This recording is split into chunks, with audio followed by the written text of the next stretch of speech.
வணக்கம். எதிர்பாராததை எதிர்பாருங்கள் அப்படின்ற மாதிரி தமிழ்நாடு அரசியலானது போயிட்டு இருக்கு. விஜய ஆட்சிக்கு வரவிடாம தடுக்கிறதுக்கு திமுகவும் அதிமுகவும் கூட்டு சேர்ந்து ஆட்சி அமைக்க போறாங்க அப்படின்றது நேத்து நைட்ல இருந்து நியூஸாக இருந்துகிட்டு இருக்கு. அதை உறுதிப்படுத்தும் விதமாக நிறைய விஷயங்கள் வந்துகிட்டு இருக்கு. டெவலப்மெண்ட்ஸ் தான் நடந்துகிட்டு இருக்கு. பாண்டிச்சேரி பக்கத்துல பாண்டிச்சேரி பூர்ணாங்கபம் பக்கத்துல ஒரு ரெசார்ட்ல அதிமுகவுடைய எம்எல்ஏக்கள் தங்க வைக்கப்பட்டிருக்காங்க. அவங்கள மீட் பண்ண இப்பொழுது எடப்பாடி பழனிசாமி அவர்கள் அங்க போயிட்டு அவங்களோடு சில பேச்சுவார்த்தைகள் நடத்திக்கிட்டு இருக்காரு அப்படின்ற செய்தி வருது. இன்னொரு பக்கம் திமுக தலைவர் திரு ஸ்டாலின் அவர்கள் திமுகவுடைய எம்எல்ஏக்களோடு பேச்சுவார்த்தை நடத்தி தீர்மானங்கள்லாம் போட்டிருக்காங்க. சோ இப்படியான சூழல் போயிட்டு இருக்கு. இன்று வந்து இரண்டாவது முறையாக கவர்னர் அவர்களை திரு விஜய் அவர்கள் மீட் பண்ணி பேசியிருக்காரு. அதன் பிறகு கவர்னர் மாளிகையில இருந்து ஒரு அறிக்கையானது ரிலீஸ் ஆகுது. என்ன சொல்றாங்க அப்படின்னா, டிவிகேவுக்கு மெஜாரிட்டி கிடையாது அப்படின்ற ஒரு விஷயத்த அறிக்கை மூலியமாக கவர்னர் மாளிகை சொல்லியிருக்காங்க. லோக் பவன் வந்து இந்த விஷயத்த சொல்லியிருக்காங்க. டிவிகேவுக்கு மெஜாரிட்டி கிடையாது அப்படின்ற விஷயத்த லோக் பவன் சொல்லியிருக்காங்க. 2 தடவை டிவிகே தலைவர் விஜய் அவர்கள் ஆளுநரை மீட் பண்ணிட்டாரு. ஆனா ஒன்னும் நடக்கல.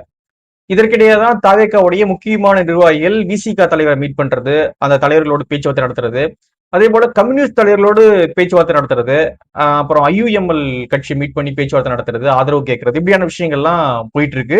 இந்த சூழல்ல நம்ம முக்கியமா நோட் பண்ண வேண்டியது என்ன அப்படின்னு பாத்தீங்கன்னா, இனிமே ஆளுநர் அவர்கள் விஜய் அவர்களை ஆட்சி பொறுப்பேற்க அழைப்பாரா அப்படின்ற ஒரு ஒரு கேள்வியானது எழுந்திருக்கு. ஏன்னா 2 தடவை மீட் பண்ணாங்க. 2 தடவை ஆளுநர் கேட்ட விஷயத்துக்கு விஜய் அவர்களால பதில் சொல்ல முடியல.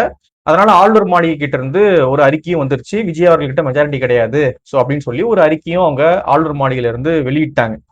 சோ திரும்ப அவங்கள அழைப்பாங்களா அப்படின்ற ஒரு கேள்வி இருக்கு.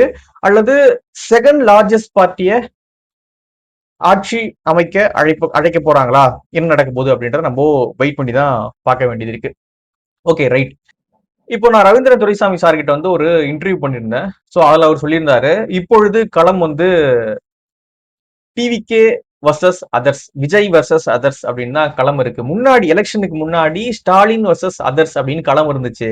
ஆனா இப்பொழுது விஜய் வர்சஸ் அதர்ஸ் அப்படின்னு தான் களம் இருக்கு அப்படின்ற விஷயத்த அவரு பதிவு பண்ணியிருந்தாரு. அப்போ Vijay versus others, Vijay versus others தான் இப்போ. ஓகே, விஜய் வர்சஸ் அதர்ஸ் அது உண்மைதான். விஜய் அவர்களை எதிர்க்கணும் அப்படின்றதுக்காக திமுக அதிமுக பேச்சுவார்த்தை, ஒரு பக்கம் பாஜக ஆளுநர் மூலியமாக கொடைச்சல் அப்படின்ற ஒரு குற்றச்சாட்டு, அப்புறம் சிறிய சிறிய கட்சிகள்லாம் 2 சீட்டை வச்சுக்கிட்டு அவங்க ஒரு பக்கம் அப்படியே பிகு பண்ணிக்கிட்டு இருக்காங்க. சோ இப்படியான விஷயங்கள்லாம் ஒரு பக்கம் போயிட்டு இருக்கு. இப்பொழுது அரசியல் களம் அப்படின்றத பாத்தீங்கன்னா விஜய் வர்சஸ் அதர்ஸ், விஜய் அவங்களுக்கு எதிர் மற்றவங்க அப்படின்ற மாதிரி களமானது இப்பொழுது மாறி இருக்கு. சோ இதற்கிடையே திமுகவுடைய நம்ம இன்னொரு விஷயத்தையும் நோட் பண்ண வேண்டியது இருக்கு. என்ன அப்படின்னா, திமுகவுடைய எம்எல்ஏக்கள் கூட்டத்தை அந்த தலைவர் நடத்துறாரு அப்படின்னா அது ப்ராப்பரா அண்ணா அறிவாலயத்தில் நடக்குது.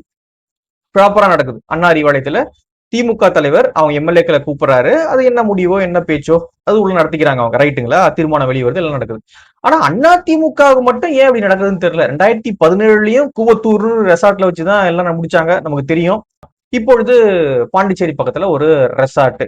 ஏன் அதிமுக மட்டும் இப்படியான ஒரு சூழல் இருக்கு அப்படின்றது தெரியல. டைரக்டா நீங்க சொல்லுங்க, உங்க கட்டுப்பட்டு உங்க சொல்லு கட்டுப்பட்டு தான் நிக்கணும் எம்எல்ஏக்கள். அதை விட்டுட்டு அவங்க ஓடிடுவாங்க, இங்க போயிடுவாங்க, அங்க போயிடுவாங்க அப்படின்னு ரெசார்ட்ல தங்க வைக்கிறது, அங்க போய் மீட் பண்றது, அங்க வந்து கட்சி முடிவுகளை எடுக்கிறது, என்னன்னு இது ஒன்றும் புரிஞ்சுக்க முடியல. நீங்க சாதாரண டைம்ல எந்த அசாதாரணமான சூழலும் இல்ல, சாதாரணமான டைம்ல நீங்க ரெசார்ட்ல நடத்துறீங்க, அது போறீங்க வரீங்கன்னா அது புரிஞ்சுக்க முடியுது, அவங்களுடைய லக்ஸரி, அது வந்து வேற விஷயம். ஆனா ஒரு அசாதாரணமான சூழல் இருக்கும் பொழுது இப்படியான விஷயத்த அதிமுக பண்றாங்க. அது எப்பொழுதுமே நம்ம பாத்துக்கிட்டு இருக்கோம். கூத்தூர்ல தொடங்கி இன்னைக்கு பூர்ணாங்கப்பம் ரெசார்ட் வரைக்கும், பாண்டிச்சேரி ரெசார்ட் வரைக்கும் நம்ம பாத்துக்கிட்டு இருக்கோம். அதிமுக மட்டும் ஏன் இந்த நிலைமை அப்படின்றது தெரியல. Okay, right. தொடர் தோல்விகள் இப்படியான நிலைக்கு ஒரு கட்சியை தள்ளும். அதுதான் அதிமுகவுல நடந்துகிட்டு இருக்கு. So right, okay. இப்போ திமுக வந்து எம்எல்ஏக்கள் கூட்டம் போட்டாங்க. எம்எல்ஏக்கள் கூட்டம் போட்டு ஒரு 3 தீர்மானத்தை நிறைவேற்றிருக்காங்க. அந்த கூட்டத்துல ஒரு 3 தீர்மானமும் நிறைவேற்றப்பட்டிருக்கு. அது என்னென்ன தீர்மானம் அப்படின்னு பார்க்கும்பொழுது ரொம்ப ஆச்சரியமாக சில தீர்மானங்கள்லாம் இருக்கு. நம்ம அதை பார்ப்போம். அதற்கு முன்பாக ஒரு விஷயத்த சொல்லிட்டு இதுக்குள்ள போயிடலாம். காலையில டைம்ஸ் ஆஃப் இந்தியால டைம்ஸ் ஆஃப் இந்தியால வந்து எம் கே ஸ்டாலின் அவர்கள் ஒரு பேட்டி கொடுக்கிறார். அந்த பேட்டியில் என்ன சொல்றாரு அப்படின்னு பாத்தீங்கன்னா, நாங்க டிவிக்கவே எந்த டிஸ்டர்ப் பண்ண மாட்டோம். அவங்க வந்து ஆட்சி அமைக்கிறதுல நாங்க எந்த இடையூறும் செய்ய மாட்டோம். 6 மாசம் அவங்களுக்கு நாங்க டைம் கொடுப்போம். அவங்க ஆட்சி பொறுப்பேற்ற பிறகு நாங்க ஒரு 6 மாசம் டைம் கொடுப்போம். அதன் பிறகுதான் விமர்சிக்கவே தொடங்குவோம். சோ எங்களால எந்த டிஸ்டர்பும் அவங்களுக்கு வராது அப்படின்ற மாதிரி காலையில. ஆனா திட்டங்கள் மட்டும் நாங்க கொண்டு வந்த திட்டங்கள் மட்டும் கண்டினியூ ஆகணும். பெண்களுக்கு 1000 இப்படியான விஷயங்கள்லாம் மட்டும் கண்டினியூ ஆகணும் அப்படின்ற ஒரு விஷயத்தை மட்டும் அந்த times of India பேட்டியில MK. Stalin அவர்கள் கொண்டு வந்தார். என்ன சொல்ல வர்றாரு அப்படின்னா, நான் எந்த டிஸ்டர்ப் பண்ண மாட்டேன். நீங்க ஆட்சி பொறுப்பு எடுத்துக்குங்க. 6 மாசம் உங்களுக்கு டைம் கொடுக்குறோம். அதன் பிறகு நாங்க விமர்சனம் பண்றோம். ஒரு எதிர்க்கட்சியா, சிறந்த எதிர்க்கட்சியா நாங்க செயல்படுறோம் அப்படின்ற மாதிரி தான் அவர் பேசி முடிச்சிருக்காரு. ஆனா வரக்கூடிய செய்திகள்லாம் அப்படி கிடையாது. இவங்க நிறைவேற்றி இருக்கக்கூடிய தீர்மானமும் பார்த்தா அப்படி ஒன்றும் தெரியல. பாருங்க, திமுக சட்டமன்ற உறுப்பினர்கள் கூட்டம் 7/5/2026 தீர்மானங்கள். தீர்மானம் 1 என்ன அப்படின்னு பாத்தீங்கன்னா, தமிழ்நாடு மக்களுக்கும் தோழமை இயக்கங்களுக்கும் நன்றி சொல்லியிருக்காங்க. சோ இது தெரியும். அது ஒண்ணும் பெருசா நம்ம ஆராய தேவையில்ல. தீர்மானம் 2 கழக தலைவருக்கு நன்றி. அவங்களே அவங்களுக்கு புகழ்மாலையை சுட்டிப்பாங்க. சோ ரைட்டு, கழக தலைவருக்கு நன்றி சொல்லியிருக்காங்க. தீர்மானம் 2. தீர்மானம் 3 தலைவருக்கு அதிகாரம். இதுதான் நம்ம நோட் பண்ண வேண்டிய ஒரு தீர்மானம். தலைவருக்கு அதிகாரம் அப்படின்ற தலைப்புல ஒரு தீர்மானத்தை அவங்க போட்டிருக்காங்க. என்ன அப்படின்னு பாத்தீங்கன்னா, நடந்து முடிந்த சட்டமன்ற தேர்தலில் எந்த கட்சிக்கும் பெரும்பான்மை இல்லாத வகையில் முடிவுகள் வந்துள்ளது. இது நெருக்கடியான சிக்கலான காலகட்டமாகும். இன்னொரு தேர்தலுக்கு தமிழ்நாடு தயாராக இல்லாத நிலையில், புரிஞ்சுக்க, நல்லா புரியுங்க, இன்னொரு தேர்தலுக்கு தமிழ்நாடு தயாராக இல்லாத நிலையில் தமிழ்நாட்டில் நிலையான ஆட்சி அமைய வேண்டும் என்பதே நமது முதன்மை நோக்கம். இன்னொரு எலெக்ஷனுக்கு தமிழ்நாடு ரெடியா இல்ல. ஆனா ஸ்டேபிள் கவர்மெண்ட் தமிழ்நாட்டில் இருக்கணும். ரைட், ஸ்டேபிள் கவர்மெண்ட் ஒரு தமிழ்நாட்டில் ஒன்று இருக்கணும். தமிழ்நாட்டில் நிலையான ஆட்சி அமைய வேண்டும் என்பதே நமது முதன்மை நோக்கம். அதே வேளையில் திராவிட இயக்கத்தின் கொள்கைகளுக்கு ஊறு விளைக்கும் மதவாத சக்திகளுக்கு இடமளிக்க கூடாது என்பது உள்ளிட்டவற்றையும் பரிசீலித்தாக வேண்டிய கட்டாயம் இருக்கிறது அப்படின்றத, கட்டாயத்தில் இருக்கிறோம் அப்படின்றத சொல்லியிருக்காங்க.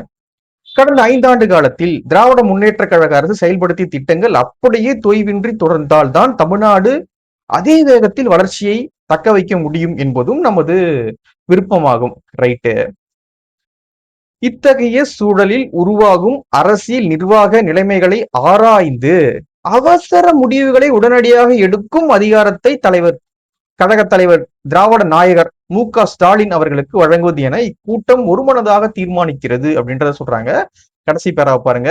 இத்தகைய சூழலில் உருவாகும் அரசியல் நிர்வாக நிலைமைகளை ஆராய்ந்து அவசர முடிவுகளை உடனடியாக எடுக்கும் அதிகாரத்தை தலைவர் நம்ம ஸ்டாலின் அவர்களுக்கு நம்ம கொடுக்கிறோம் ஒருமனதாக அப்படின்றத தீர்மானம் போட்டிருக்காங்க.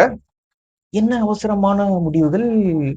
அதுக்குள்ள என்ன இக்கட்டான ஸ்டேபிள் கவர்மெண்ட் இருக்கணும்ன்றீங்க. அப்புறம் என்ன அவசரமான முடிவு வரப்போகுது? என்ன அவசரமான முடிவுகள்ல என்ன நீங்க முடிவு எடுக்க போறீங்க? அவசரமான முடிவுகளை உடனடியாக எடுக்கும் அதிகாரம்.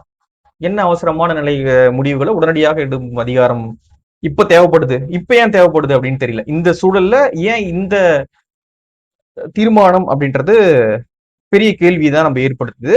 இன்னொரு எலெக்ஷன் நாங்க ரெடியா இல்லை. ஆனா ஸ்டேபிளான கவர்மெண்ட் தமிழ்நாட்டில் வேணும். அவசரமான முடிவுக்கு எனக்கு அதிகாரம் கொடுங்க அப்படின்றது சொல்லியிருக்காரு. ஸோ கனெக்டிங் தி டாட்ஸ் அப்படின்ற மாதிரி நம்ம கனெக்ட் பண்ண வேண்டிய அவசியமானது இருக்கா அப்படின்றது ஃபியூச்சர்ல தெரியும். இன்னும் ஒரு 2-3 நாள் தானே. ஸோ ஃபியூச்சர்ல நம்ம பார்த்துக்கலாம். இந்த கூட்டம்லாம் முடிச்சுட்டு உதயநிதி ஸ்டாலின் அவர்கள், முன்னாள் துணை முதலமைச்சர் திரு உதயநிதி ஸ்டாலின் அவர்கள் வெளியே வரார். அப்போ பிரஸ்காரங்க கேட்கறாங்க, என்னங்க அதிமுக திமுக கூட்டணின்னு சொல்றாங்க, என்ன உண்மையா, என்னங்க போயிட்டு இருக்கு, என்னங்க இது அப்படின்ற மாதிரி அவங்க கிட்ட கேட்கறாங்க. உதயநிதி ஸ்டாலின் சொல்றாரு, ஒண்ணுமே சொல்ல. அவர் அப்படி சிரிச்சுக்கிட்டே போறாரு. மௌனம் சம்மதத்துக்கு அறிகுறியா? இது எப்படி புரிஞ்சுக்கிறது? இது என்ன மௌனம் ஆமான்னுதா? இந்த சிரிப்பு என்ன சொல்லுது தெரியல. இல்லை அப்படின்றத சொல்லியிருக்கலாம். திமுகவுடைய பொதுச் செயலாளர், தோற்ற எலெக்ஷன்ல தோத்து போன திரு துரைமுருகன் அவர்கள் இருக்கார்ல, எம்எல்ஏ எலெக்ஷன்ல அவர் தோல்வி அடைஞ்சிட்டாரு. ஸோ அதை தான் சொன்னேன். அவர் அவர்கிட்டையும் பிரஸ்காரம் கேட்கறாங்க, என்னங்க இது போல பேச்சுவார்த்தை போயிட்டு இருக்குன்னு சொல்றாங்க, என்னங்க அப்படின்னு கேட்கும்பொழுது தலைவர் சொல்வார் அப்படின்னு ஒரு 5 தடவை சொல்றாரு. ஸ்டாலின் உதயநிதி ஸ்டாலின் கேட்கும்பொழுது சிரிக்கிறார். துரைமுருகன் கேட்கும்பொழுது தலைவர் சொல்லுவார் அப்படின்றார். டி.கே.எஸ். இளங்கோவன் அவர்கள்ட்ட கேட்கும்பொழுது அவர் என்ன சொல்றாருன்னா, கட்சியின் முடிவுக்கு கட்டுப்படுவோம் அப்படின்றாரு. என்ன கட்சியின் முடிவு கட்டுப்படுவோம்? என்ன ஸ்டாலின் அவர்களுக்கு அதிகாரம் அப்படின்றாங்க. அவசரமான முடிவுகளை எடுக்க ஸ்டாலின் அவர்களுக்கு அதிகாரம், தீர்மானம். அதே விஷயத்த உதயநிதி கிட்ட கேட்கும்போது சிரிக்கிறாரு. பொதுச் செயலாளர் அந்த கட்சியினுடைய ஜெனரல் செக்ரட்டரி கிட்ட கேட்கும் பொழுது அது வந்து தலைவர் சொல்லுவாரு அப்படின்றாரு. சோ என்ன நடந்துகிட்டு இருக்கு அப்படின்றது தெரியல. அப்போ விரைவில் ரொம்ப ஒரு மோசமான ஒரு சூழலுக்கு, ஒரு மோசமான ஒரு அரசியலுக்கு தமிழ்நாடு அந்த சூழலுக்கு போயிட்டு இருக்கா அப்படின்ற பெரிய கேள்வி இருக்கு. விஜய் அவர்களை வீழ்த்தணும் அப்படின்ற ஒற்றை காரணத்துக்காக திமுகவும் அண்ணா திமுகவும் சேர்ந்து ஒரு ஆட்சி அமைக்கிறாங்க அப்படின்னா களம் தமிழ்நாடு அரசியல் விஜய் வர்சஸ் அதர்ஸ் அப்படின்னு மாறிடும். கண்டிப்பாக ஒரு பெரிய தலைவர் அப்படின்ற ஒரு இடத்துக்கு விஜய் அவர்களை நகர்த்திடும். அப்புறம் ஒரு எலெக்ஷன் வந்தது அப்படின்னா டிவிக்கு ஒரு 200 சீட்டு கிட்ட போகும். ஸோ இதெல்லாம் நமக்கு தெரிஞ்ச அளவுக்கு அவங்களுக்கு தெரியும். ஸோ அவங்க ஆனா ஏன் இந்த பேச்செல்லாம் வருது அப்படின்றது நமக்கு தெரியல. கேட்கும் பொழுது ஒரு சூசகமான சிரிப்பு பதில்லாம் அவங்க திமுக தலைவர்கள் சொல்றாங்க. இன்னொரு பக்கம் அதிமுக ரெசார்ட்ல மீட்டிங் போட்டுட்டு இருக்காங்க. ஸோ இப்படியான ஒரு சூழலானது போயிட்டு இருக்கு. 2 பேரும் திமுகவும் அதிமுகவும் சேர்ந்தாங்க அப்படின்னா கண்டிப்பாக திமுக இருக்கும், அதிமுக இருக்காது. அதிமுகவுடைய அரசியல் அதோட முடிஞ்சிடும். நீங்க டிவிகேவோட அதிமுக டிவிகேவோட போனாலும் அரசியல் முடிஞ்சு, டிஎம்கேவோட போனாலும் அரசியல் முடிஞ்சு. அதிமுகவுக்கு இப்ப இருக்கக்கூடிய ஒரே ஆப்ஷன் அவங்க தனியா நின்று ஃபைட் பண்றதுதான். 5 வருஷம் அவங்க தனியா நின்று ஃபைட் பண்றதுதான் அவங்களுக்கு இப்ப இருக்கக்கூடிய ஒரே ஆப்ஷன். இல்ல அங்க போலாம், இல்ல இங்க போலாம், 10 வருஷம் அதிகாரம் இல்லாம இருந்தோமே, தொடர் தோல்விகளை சந்திச்சிருக்குமே, உள்ளுக்குள்ளேயே பிரச்சனை இருக்கே அப்படின்ற காரணத்துக்காக ஒரு முடிவுகளை அந்த கட்சி எடுக்குது. அதிமுக எடுக்கிறாங்க அப்படின்னா இங்க ஆதரிக்கலாம், அங்க போலாம், இங்க பண்ணலாம் அப்படின்றாங்கன்னா கண்டிப்பாக அதிமுகவுக்கு ஃபியூச்சர் இல்ல. இப்பொழுதே ரொம்ப குறைவான ஒரு வாய்ப்புகள் தான் அவங்க கிட்ட இருக்கு. ஏன்னா அதிமுகவுடைய இடத்த டிவிக்கு எடுத்துக்கிட்டாங்க. இப்போ அதிமுக என்ன அரசியல் பண்ண போறாங்க அப்படின்றது தெரியல. சோ இப்படியான சூழல்ல அதிமுக தனிச்சு நின்று ஃபைட் பண்றதுதான். 5 வருஷம் ஒரு நல்ல எதிர்கட்சியாக அவங்க செயல்படுறது மட்டும்தான் அவங்க கிட்ட இருக்கக்கூடிய ஒரே ஆப்ஷன். அல்லது குறுக்கு வழி ஏதாவது அவங்க தேடுறாங்க அப்படின்னா கண்டிப்பாக விரைவாக அவங்களுடைய முடிவு எழுதப்படும் அப்படின்றதுதான் உண்மை. சோ என்ன நடக்குது அப்படின்றத நம்ம பார்க்கலாம். அப்டேட் வந்துகிட்டே இருக்கு. ஒரு வீடியோ போறதுக்குள்ள அடுத்த செய்திகள் வந்துகிட்டே இருக்கு. சோ தொடர்ந்து ஆதரவு தெரிவிங்க. நன்றி.